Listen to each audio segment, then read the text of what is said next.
Things You Didn't Know, PowerPoint Edition, Part 2.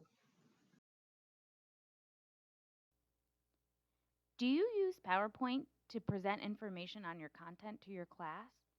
I have a few handy shortcuts that you might find useful. The first one is starting your PowerPoint. In order to start your PowerPoint presentation using your keyboard, all you need to do is tap the F5 button.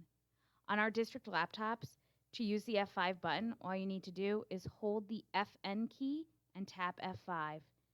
That starts your presentation from the beginning. You can easily then advance the way you normally would. Now, if you needed to exit the PowerPoint presentation to navigate somewhere else, but now you want to restart, in order to pick up the presentation where you left off, all you need to do is hold Shift and press F5.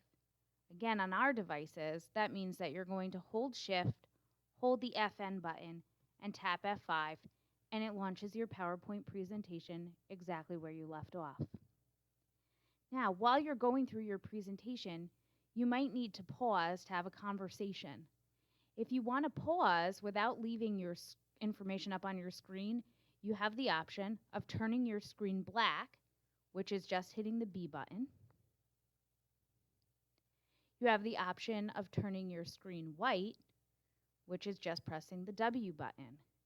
And this quickly blanks out your screen so that you can have a conversation and limit the distractions on the board. The last thing that you have available to you is to quickly jump to any slide in your PowerPoint slide deck. To do that, simply type the number and hit enter. So I typed in 7 and this jumped to the 7th slide. You can type things in that are more than single digits. Just type the number and hit enter and it'll bring you to that slide. Have a great day.